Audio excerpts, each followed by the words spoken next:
आज की वीडियो में जुवेनाइल जस्टिस की आगे के एपिसोड एक्सप्लेन किए जाएंगे। अगर आपने मेरे चैनल को अभी तक सब्सक्राइब नहीं किया है तो प्लीज़ चैनल को सब्सक्राइब कर दीजिए और सपोर्ट कीजिए। तो आगे इसमें दिखाते हैं कि जब सियोंजा घर पर आती है तो वो बहुत दुखी होती है क्योंकि ये सब उसकी बेटी ने ही किया था। उसने ही उन लड़कियों को वहाँ से भगाया था ताकि वे चैन से रह सकें।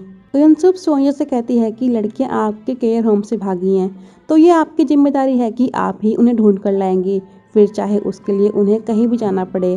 तभी एक जगह से फ़ोन आता है। जब वे वहाँ पे जाते हैं तो वे देखते हैं कि जिस लड़की के पैर में चोट लग गई थी उसे योंगना ने बहुत बुरी तरह मारा था और उन्होंने उसके सारे पैसे भी छीन लिए थे। वो उन्हें बताती है कि वे सब सियोल स्टेशन पर जाने की बात कर रहे थे। उनसुप को लगता है कि अगर वे यहाँ से बाहर निकल गए तो अपने किसी जानने वाले के पास जरूर जाएंगे और उन्हें पैसों की भी ज़रूरत पड़ेगी। ऐसे में वे गलत काम भी कर सकते हैं। उनशिप सोनिया से कहती है कि जितनी भी लड़कियां भागी हैं वो उनके पेरेंट्स को उनके बारे में बता दे। इसके बाद वे सोंजा और उस लड़की को केयर होम छोड़ देते हैं। रात भी काफ़ी हो चुकी थी इसलिए उन दोनों को वापस जाना पड़ता है। अगले दिन वे दोनों जज कांग को केयर होम में जो भी हुआ था उसके बारे में बता देते हैं और जज कांग उनके ऊपर काफ़ी गुस्सा करते हैं। उन्होंने तो पहले ही वहाँ की कंप्लेन को अनदेखा करने के लिए कहा था, इसके बावजूद भी उन्होंने अपनी चलाई और लड़कियों से पूछताछ की। जज कांग उन दोनों को ही सभी लड़कियों को ढूंढने के लिए कहते हैं। कुछ देर बाद उनके पास सियोंजा आती है क्योंकि कल रात उनके पास योंजी का कॉल आया था। उसने सब लड़कियों से चुपके से बात की थी। योंगना उन लड़कियों को लेकर सियोल गई थी और वह उनसे प्रोस्टिट्यूशन में काम कराने वाली थी। वे लड़कियां सियोल स्टेशन के पास एक मोटल में होती हैं और युनसुप को भी इसी बात का डर था क्योंकि उन लड़कियों के पास सबसे आसान तरीका पैसा कमाने का यही होता है और वे वेश्यावृत्ति में फंस जाती हैं। युनसुप प्रोबेशन की एक टीम को सोल्यूशन के पास भेजती है ताकि वे जल्दी से उन सभी लड़कियों को वहाँ से ढूंढ निकालें। वे तीनों भी उन्हें ढूंढने के लिए निकल जाते हैं। जिस मोटल के रूम में योंजी होती है वहाँ पर एक कस्टमर आता है। उसे देखकर योंजी बहुत घबरा जाती है क्योंकि उसने अंदर से ताला लगा दिया था। युनसुप ने इस बारे में इंस्पेक्टर को बता दिया था। वो भी उनके साथ वहाँ के सभी मोटल की फुटेज चेक करना शुरू कर देते हैं लेकिन उन्हें कोई भी लड़की दिखाई नहीं देती और अभी कुछ मोटल की फुटेज देखना बाकी होता है। उनमें से दो लड़कियां ताइजू को देखकर छुप जाती हैं लेकिन सियोंजा वहां पर बाकी की दो लड़कियों को देख लेती है। उन दोनों को लगा कि सियोंजा उन्हें पुलिस के पास लेकर जाएगी इसलिए वे दोनों भागने लगती हैं। वे दोनों भी उनका पीछा करती हैं। थोड़ी दूर जाके ताइजू उसे पकड़ लेता है। जिस मोटल के रूम में योंजी होती है वो आदमी उसे बहुत मारता है क्योंकि उसने उसका बैग खोल के देख लिया था। तभी उसी मोटल में इंस्पेक्टर कू और युनसुप भी पहुंच जाते हैं।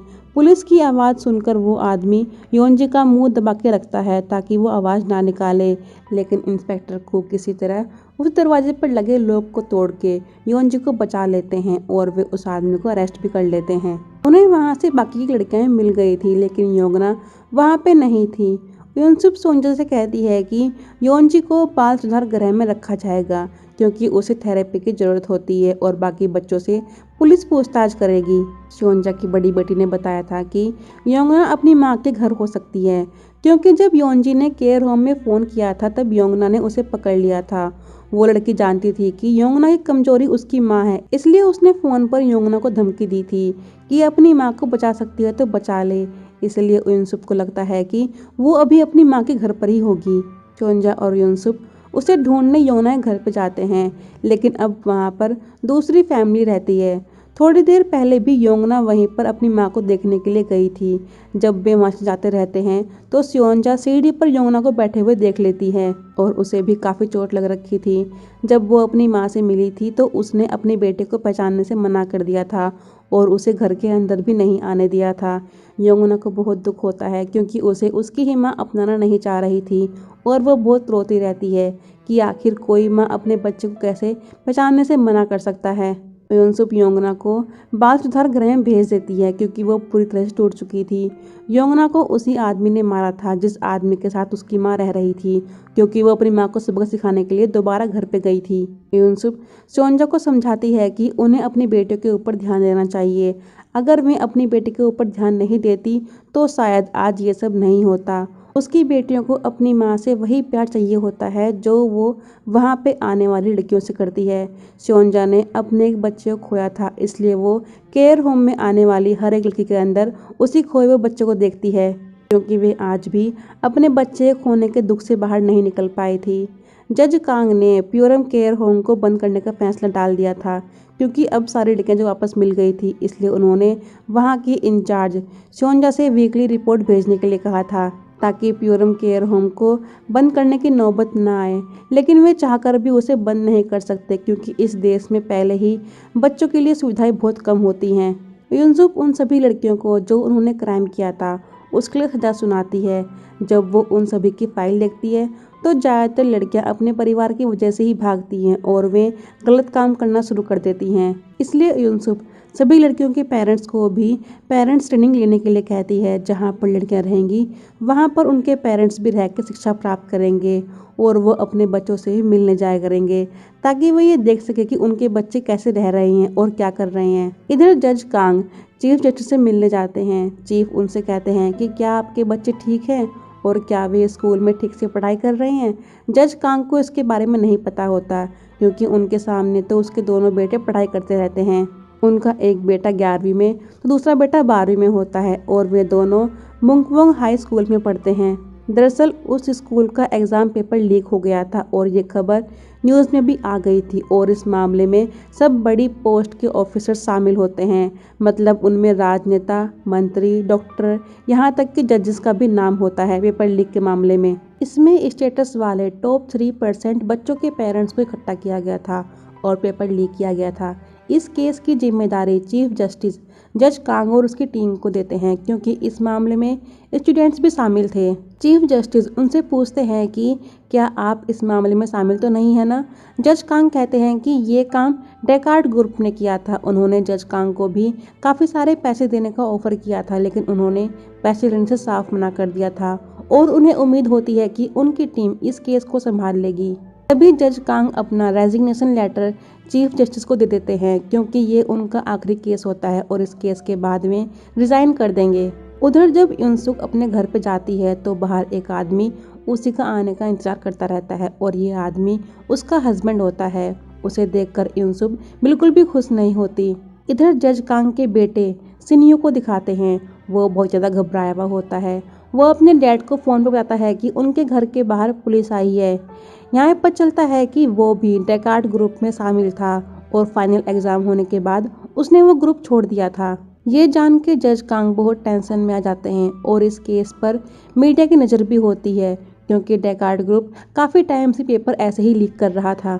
यूनसुक का हस्बैंड भी एक जज होता है और उन्हें उसकी फिक्र हो रही थी, इसलिए उसे यहाँ पर आना पड़ा। दरअसल यूनसुक काफ़ी टाइम से डॉक्टर के पास नहीं गई थी और उसने अपनी काउंसलिंग कराना भी छोड़ दिया था। उसके हस्बैंड उसे अपना ध्यान रखने के लिए कहते हैं और टाइम से दवाई खाने के लिए भी कहते हैं, लेकिन वो उसकी बात नहीं सुनती। वो उससे कहती है कि उनका रिश्ता 5 साल पहले ही ख़त्म हो गया था और वो 5 साल पहले ही मर गई थी। वो अपने हस्बैंड को दोबारा यहाँ पर आने के लिए मना कर देती है। जब वो अपने घर के अंदर जाती है तो उसे देखकर ऐसा लगता है कि जैसे वो पूरी तरह से टूट रखी है। जब से वो यहाँ पे आई थी उसने अपना सामान भी अनपैक नहीं किया था। उसके सामान में 2 बॉक्स भी होते हैं और वो उन्हीं की तरफ देखती है। जज कांग अपनी बिल्डिंग के बाहर पुलिस देखकर बहुत ज़्यादा घबरा आते हैं, लेकिन वो पुलिस वहाँ पर एक्सीडेंट के मामले में पहुँची थी। घर पे आके जज कांग अपने बेटे सिन्यू के ऊपर काफ़ी गुस्सा करता है, क्योंकि उसने उसे पहले ही डेकार्ड ग्रुप छोड़ने के लिए कहा था और सिन्यू ने लास्ट सेमेस्टर के फाइनल एग्जाम के बाद उस ग्रुप को छोड़ दिया था। उस ग्रुप को एक टीचर चलाती है, उसके अलावा और कोई भी नहीं जानता था कि इस ग्रुप में कौन कौन मेंबर है। अब उन्हें इस बात का डर होता है कि कहीं उनके फैसले की वजह से उस टीचर ने सब कुछ सच बताया तो उनकी तो पूरी ही लाइफ बर्बाद हो जाएगी। अगले दिन जज कांग अपनी टीम को बता देते हैं कि मुंगवंग स्कूल के पेपर लीक मामले में 21 बच्चों पर केस चलाया जाएगा। उनमें से 3 बच्चों के ऊपर बाल अपराध और बाकी बच्चों पर आम अपराध का मुकदमा चलाया जाएगा।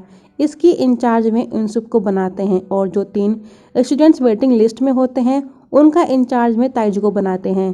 नेशनल असेंबली की लिबर्टी पार्टी ने भी आने वाले चुनाव में जज कांग को कैंडिडेट के रूप में साइन करने की घोषणा कर दी थी और ये बात भी मीडिया में आ जाती है।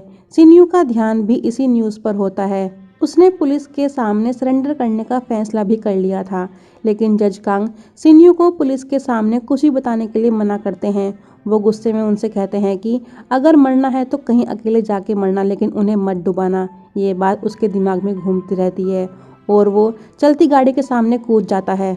जज कांग को बहुत दुख होता है कि अगर गुस्से में वो अपने बेटे को मरने के लिए नहीं कहता तो आज उसका बेटा सही सलामत होता। उसकी ऐसी हालत की जिम्मेदार उसकी वाइफ भी अपने हस्बैंड को ही बताती है, क्योंकि उसके एग्जाम में अच्छे ग्रेड नहीं आते थे और इसी वजह से जज कांग सिन्यू को बहुत सुनाया करते थे। उसने बस अपने डैड की नज़र में उठने के लिए ये सब किया था, ताकि उसके डैड को भी अपने बेटे के ऊपर गर्व हो। और उसकी वाइफ ने ही इंग्लिश एग्जाम के लिए डेकार्ड ग्रुप ज्वाइन करने के लिए कहा था। जज कांग भी पूरी तरह टूट जाते हैं अपने बेटे की हालत देखकर। अगले दिन इंसुप इस केस में मुंगवंग स्कूल के एक स्टूडेंट स्योक ह्योन, जो कि इस एग्जाम पेपर लीक में शामिल था, उसके ऊपर कार्रवाई करती है।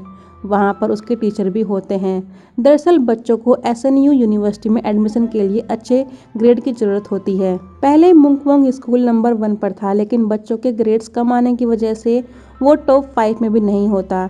इसलिए खुद स्कूल को ये सब कराना पड़ा ताकि उस स्कूल के बच्चे एसएनयू में जा सकें। सो ह्योन की माँ को अपने किए पर कोई पछतावा नहीं होता, क्योंकि हर कोई पेरेंट्स यही चाहता है कि उसके बच्चे के ग्रेड्स अच्छे आएँ और उसे एसएनयू में एडमिशन मिल जाए, फिर चाहे उनके लिए उसे कुछ भी क्यों ना करना पड़े।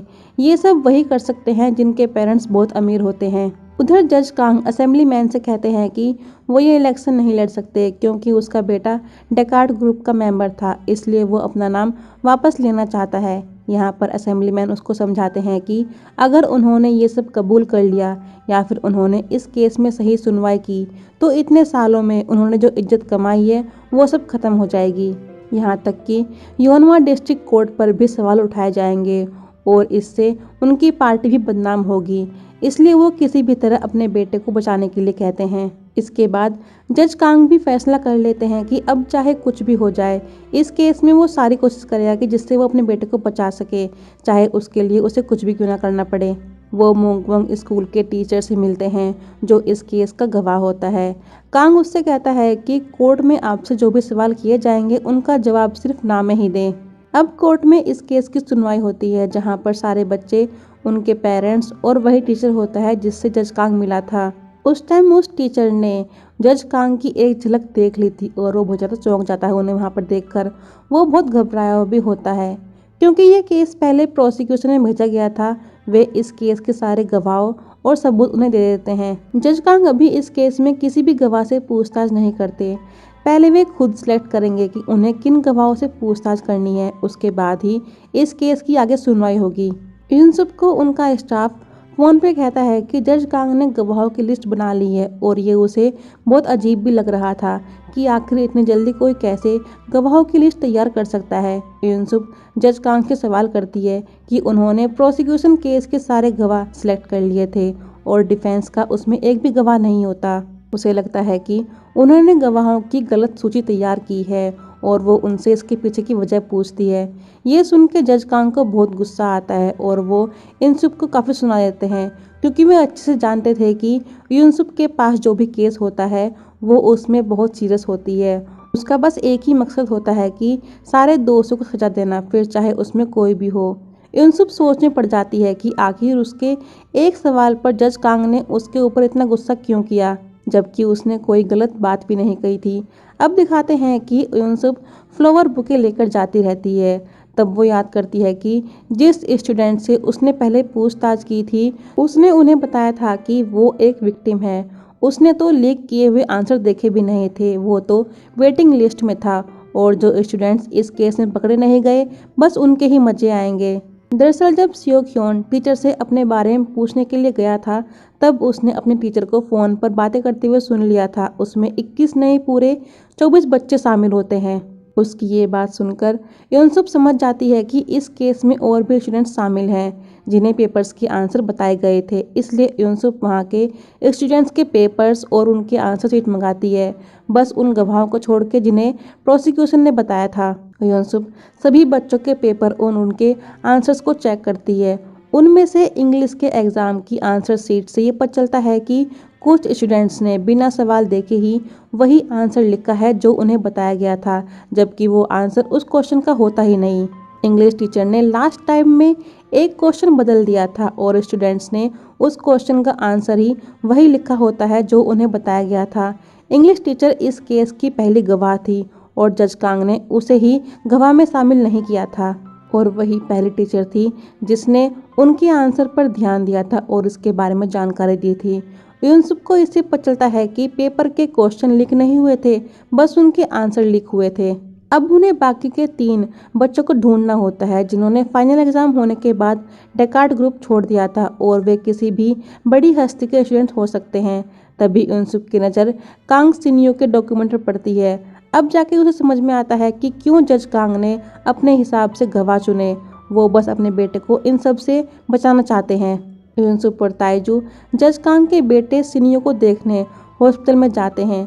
जज कांग उनसे पूछते हैं कि वे दोनों वहाँ पर क्यों आए हैं। यूसुफ उन्हें सब कुछ बता देती है कि इस केस में और भी बच्चे शामिल हैं जिन्होंने जांच शुरू होने से पहले डेकार्ड ग्रुप छोड़ दिया था, और उनमें से एक स्टूडेंट का नाम कांग सिनियो होता है।